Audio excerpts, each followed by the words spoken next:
O mar estava calmo. O navio balançava levemente como se fosse conduzido por mãos invisíveis. As velas tremulavam ao vento, mas não havia ninguém ao leme. Nenhuma voz, nenhum passo, nenhum grito de socorro. Tudo no navio parecia intacto. Mas algo, em meio àquilo tudo, não estava certo. Todos haviam sumido. Eu sou o Dionísio e essa é a história real do Mary Celeste, um dos maiores mistérios da história marítima. Um navio fantasma, não de lendas, mas de registros oficiais. E até hoje, ninguém sabe ao certo o que aconteceu naquela embarcação. Já peço por favor que deixe um like para ajudar na divulgação do vídeo e se você ainda não for inscrito, considere se inscrever. Eu estou sempre trazendo conteúdo misterioso por aqui. Então, sem mais delongas, vamos ao mistério.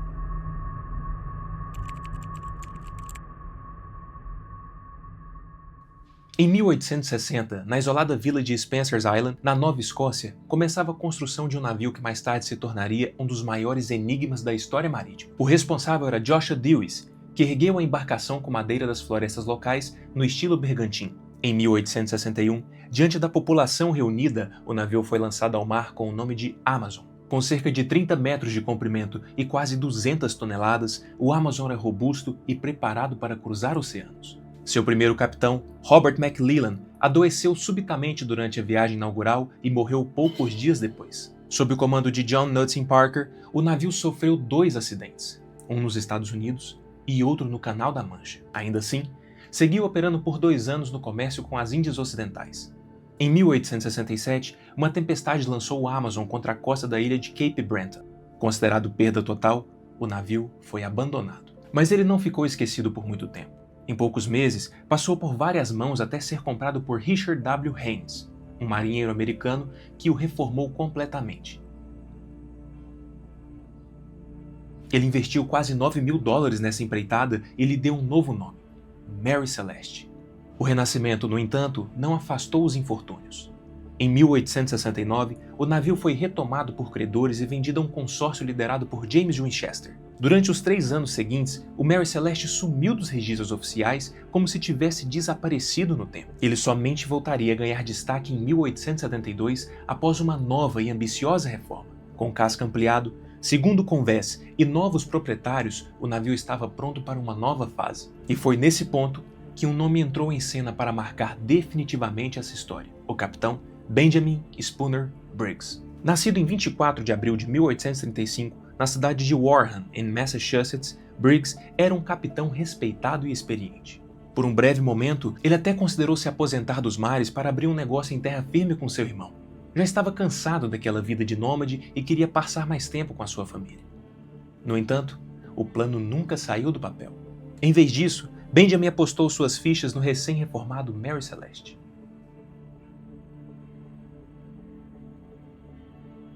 Em outubro de 1872, Benjamin Briggs assumiu oficialmente o comando do Mary Celeste. Seria sua primeira viagem à frente da embarcação com destino à cidade de Gênova, na Itália. Era uma travessia extremamente longa e Briggs decidiu levar sua esposa Sarah e a sua pequena filha Sophia a bordo. O seu filho mais velho, o Arthur, ficou em terra com a avó, uma escolha que, sem saber, salvaria sua vida. Extremamente cauteloso e meticuloso, Briggs escolheu cada membro da sua tripulação com muita atenção. O imediato era Albert Richardson, um velho conhecido de outras viagens.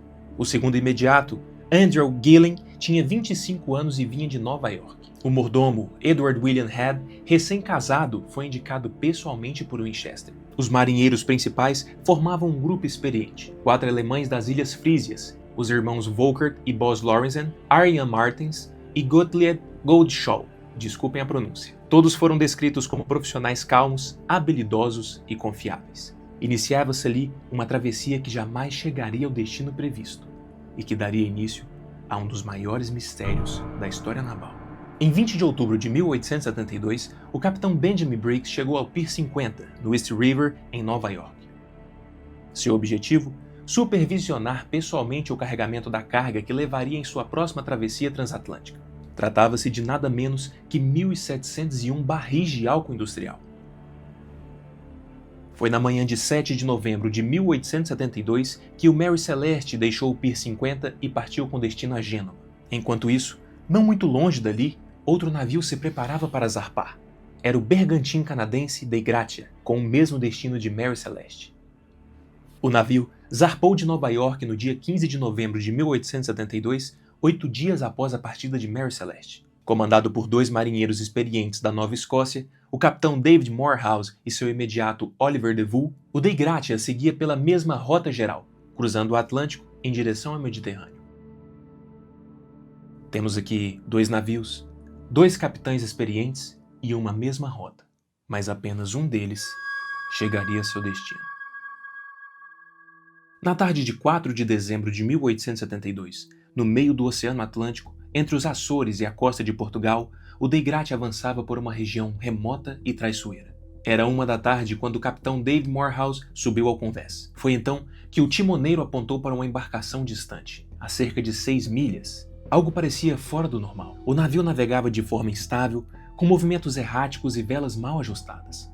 Conforme o navio se aproximava, tornava-se evidente que ninguém estava no convés. Nenhum sinal de vida, nenhuma resposta aos chamados. Alarmado, Morehouse ordenou que 2 de seus homens, o imediato Oliver Deville e o segundo imediato John Wright, descessem um bote e fossem investigar. Assim que se aproximaram, puderam ver claramente o nome pintado na popa: Mary Celeste. Ao subir a bordo, encontraram o navio completamente deserto. As velas estavam parcialmente içadas, mas rasgadas e em mau estado. Algumas inclusive estavam faltando completamente.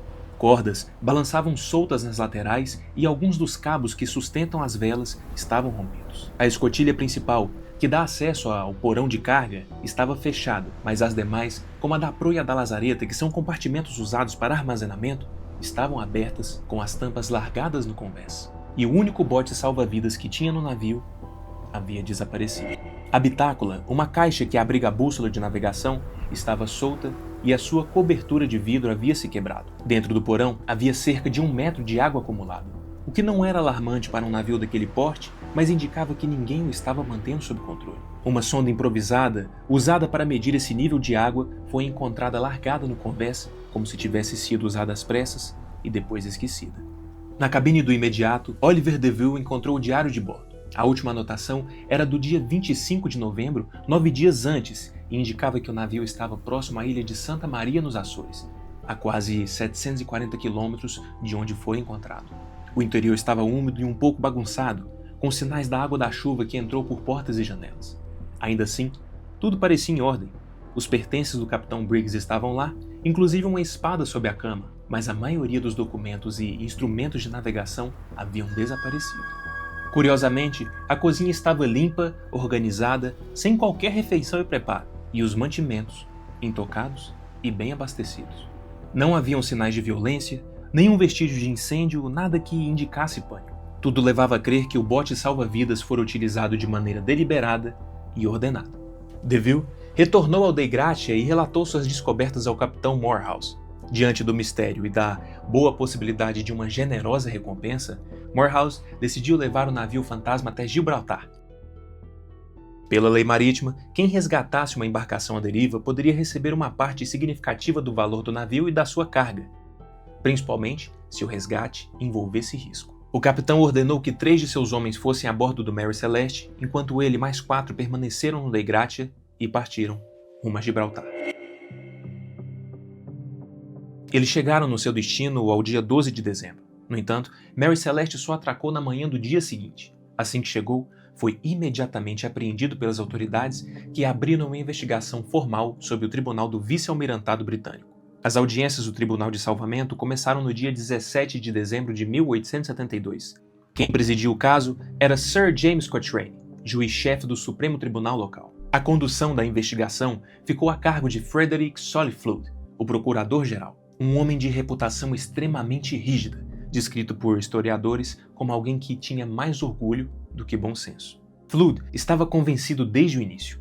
Para ele, não haviam dúvidas de que um crime havia sido cometido a bordo do Mary Celeste. Em 23 de dezembro, uma inspeção minuciosa foi solicitada pelas autoridades. 2 cortes na proa chamaram a atenção. eles pareciam ter sido feitos com algum instrumento afiado. Encontraram também uma espada que pertencia ao capitão e apresentava manchas suspeitas. Um frasco de óleo, encontrado intacto e de pé, sugeriu que o navio não havia enfrentado tempestades. Realizaram também inspeções subaquáticas, o que confirmou que não houve colisão e nem encalhe. Outros oficiais relataram sinais estranhos, cortes que pareciam intencionais, possíveis vestígios de sangue e uma marca profunda em um corrimão, possivelmente feita por um machado. Tudo apontava para que algo terrível tivesse acontecido a bordo. No fim de janeiro, o investigador Frederick Flood enviou um relatório ao Conselho do Comércio em Londres. De acordo com a sua teoria, alguns dos tripulantes se embriagaram e, num surto violento, assassinaram todos do navio e fugiram no bote salva-vidas. O procurador ainda dizia que não acreditava que o Mary Celeste pudesse ter navegado tantos dias sozinho. Chegou inclusive a suspeitar do capitão Morehouse e dos seus homens, insinuando que poderiam ter adulterado o diário de bordo ou escondido algo muito mais sombrio. Enquanto isso, James Winchester, um dos donos do Mary Celeste, chegou a Gibraltar no dia 15 de janeiro, querendo saber quando o navio poderia continuar sua viagem. Flood, no entanto, exigiu uma fiança de $15.000 para liberá-lo, um valor que Winchester com certeza não tinha em suas mãos. Logo, ele percebeu que o promotor suspeitava dele. Achava que Winchester poderia ter contratado uma tripulação disposta a matar Briggs em troca de algum benefício. No fim de janeiro, Winchester foi ao tribunal e defendeu vigorosamente o nome de Briggs, alegando que o capitão jamais abandonaria seu navio sem que houvesse algum motivo extremo. Análises científicas mostraram que as supostas manchas encontradas no convés e na espada não eram sangue, e um novo relatório, encomendado pelo cônsul americano em Gibraltar, reforçou que os cortes na proa eram na verdade resultado do desgaste natural causado pelo mar e não de violência humana, como se achava. Sem provas reais para sustentar suas acusações, Flood não teve outra escolha. Em 25 de fevereiro, ele liberou o Mary Celeste da jurisdição do tribunal. 2 semanas depois, com uma nova tripulação local e sob o comando do capitão George Blatchford, o navio finalmente partiu para Gênova. O tribunal decidiu pagar ao Dei Gratia e à sua tripulação uma indenização de 1.700 libras, cerca de 1/5 do valor total do navio e da sua carga. Foi muito menos do que eles esperavam. Muitos acreditavam que o prêmio deveria ter sido de pelo menos o dobro ou até mesmo o triplo do valor, considerando que os riscos envolvidos em trazer o navio abandonado ao porto eram gigantes. Para fechar essa história com um gosto amargo, o juiz Cochrane ainda criticou Morehouse por ter enviado Dei Gratia para continuar a entrega da sua carga, mesmo que ele próprio tenha ficado à disposição do tribunal. O tom final de Cochrane deixou uma marca que nunca mais seria apagada. Morehouse e a sua tripulação, apesar de nunca terem sido formalmente acusados de nada, ficariam para sempre sob suspeita. Bom, pelo menos no tribunal da opinião pública.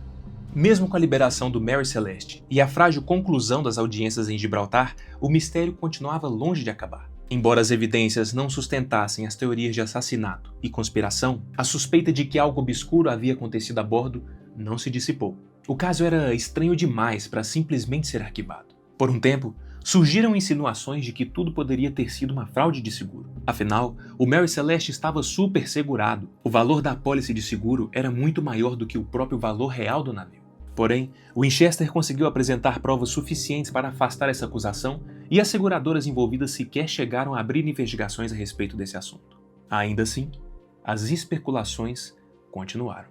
Décadas depois, em 1931, uma publicação sugeriu uma reviravolta digna de um romance policial, que o capitão Morehouse teria se aproximado secretamente do Mary Celeste, atraído Briggs e sua tripulação a bordo do Dei Gratia e os assassinou. Mas essa hipótese esbarra em um detalhe simples. O Dei Gratia era um navio muito mais lento, e ele partiu 8 dias depois do Mary Celeste. Desse modo, não teria como alcançá-lo a tempo. Outra teoria sugere que Briggs e Morehouse teriam conspirado juntos para simular o abandono do navio e dividir os lucros do salvamento. Mas não há nenhuma prova de amizade entre os dois ou de contato prévio entre eles. Além disso, era muito mais fácil aplicar um golpe menos complexo, menos público e, consequentemente, menos arriscado. E outra, por que Briggs deixaria seu próprio filho para trás se desejava desaparecer? Não fazia sentido algum. Alguns chegaram a culpar piratas, mas esse tipo de ataque normalmente envolvia saques, e no Mary Celeste, os objetos pessoais da tripulação, incluindo itens de valor, não foram subtraídos. Até aquele ponto, várias teorias já haviam sido levantadas, algumas plausíveis, outras absurdas. Uma delas, inclusive, sugeria que o capitão enlouqueceu, assassinou a todos e tirou a sua própria vida. mas nenhuma delas explicava com certeza o que havia realmente acontecido. E quanto mais o tempo passava, mais o caso de Mary Celeste se tornava uma lenda.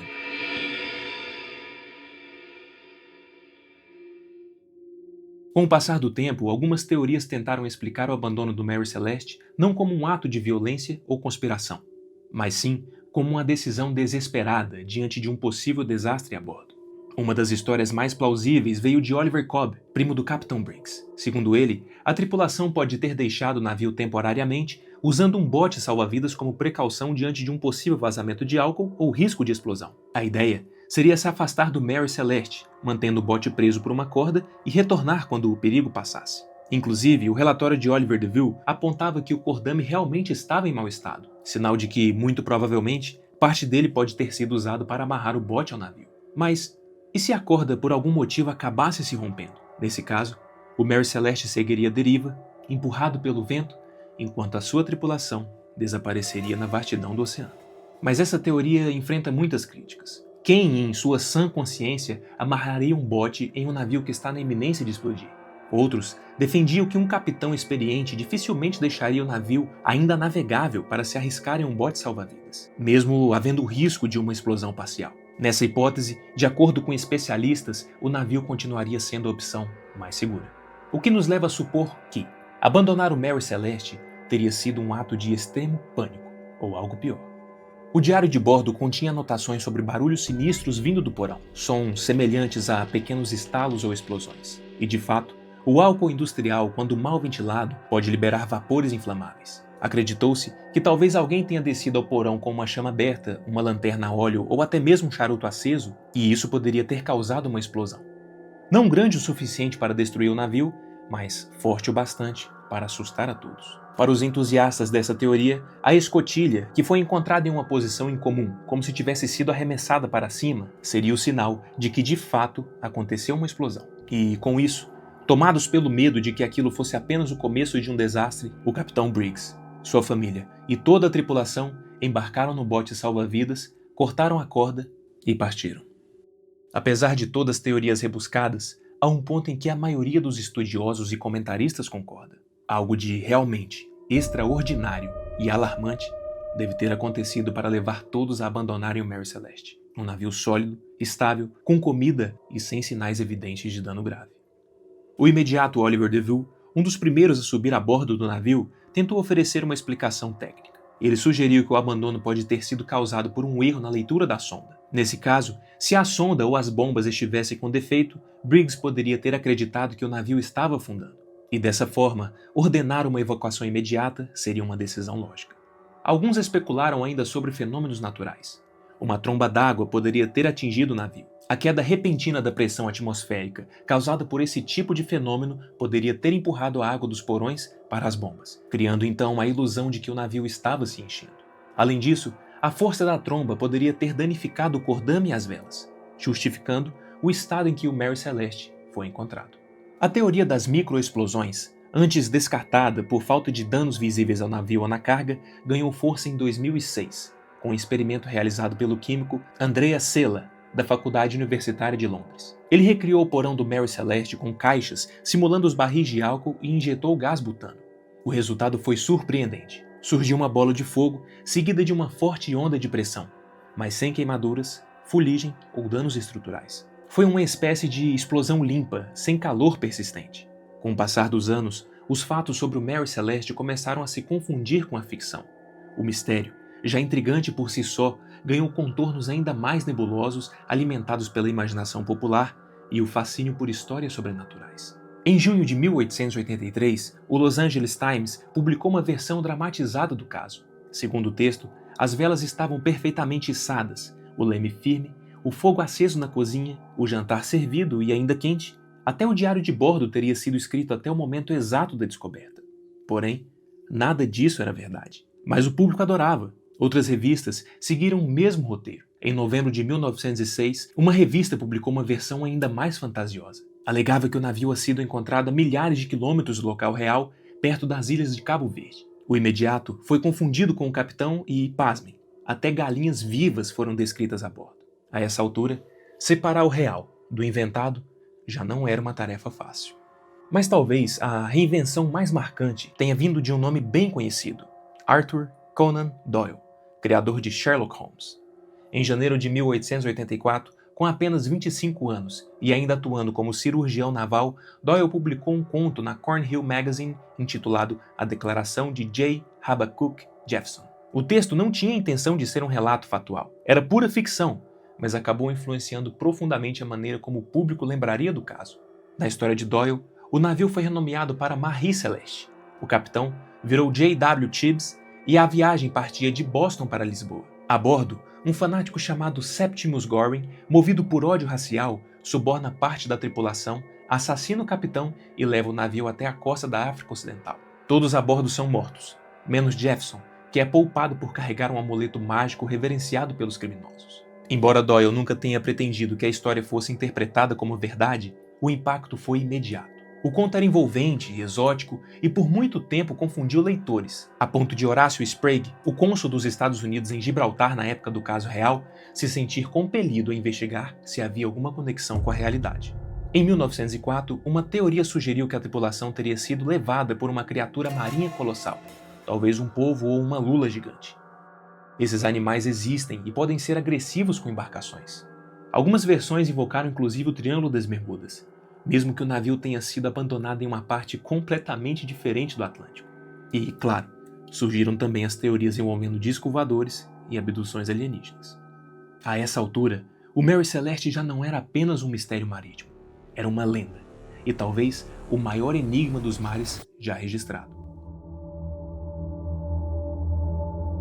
Depois de finalmente cumprir sua missão e chegar a Gênova, o Mary Celeste retornou para Nova York. No entanto, a fama que o precedia havia manchado irremediavelmente a sua reputação. Com as manchetes de assassinato e abandono ainda frescas na memória pública, o navio tornou-se uma espécie de maldição flutuante. Ninguém queria embarcar nele. No início de 1874, o Mary Celeste foi vendido com prejuízo. Passou a operar em rotas comerciais pelo Atlântico e pelo Índico, mas continuava acumulando perdas. Em 1879, mais uma tragédia. Seu capitão adoeceu e morreu durante uma parada. Já era o terceiro comandante da embarcação a ter um fim prematuro, e para muitos, mais uma evidência da maldição que cercava o navio.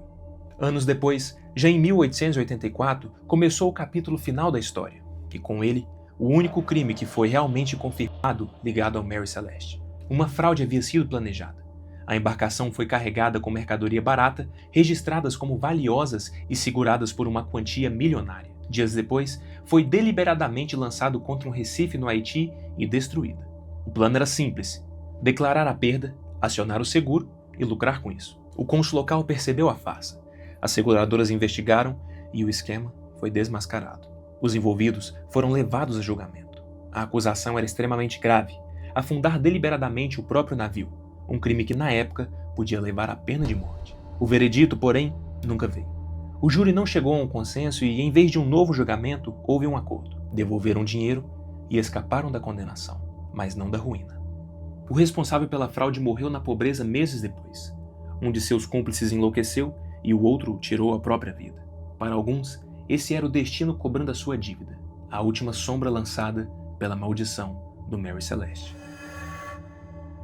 Por fim, em 2001, mais de um século depois, uma equipe liderada pelo escritor e arqueólogo marítimo Clive Clusser afirmou ter encontrado os restos do Mary Celeste incrustados em corais no Recife onde ele foi destruído. Apenas alguns fragmentos de madeira e metal puderam ser recuperados. Testes iniciais sugeriram que a madeira era compatível com a usada nos estaleiros nova-iorquinos da Reforma de 1872, mas análises posteriores mostraram que ela na verdade vinha de árvores que ainda estavam crescendo em 1894, ou seja, 10 anos após o naufrágio. Mais de um século se passou e o Mary Celeste continua navegando, não pelos mares, mas pelas correntes da imaginação humana. Nenhuma teoria foi capaz de encerrar o caso com certeza, e talvez seja exatamente isso que o torna eterno. Não o que sabemos, mas o que nunca saberemos. E esse foi o vídeo de hoje. Se você chegou até aqui, eu peço por favor que deixe seu like, confira sua inscrição no canal e ative o sininho para ser notificado de mais conteúdo como esse. Deixe aqui nos comentários o que vocês acharam desse caso. Muito obrigado pela sua atenção e até a próxima.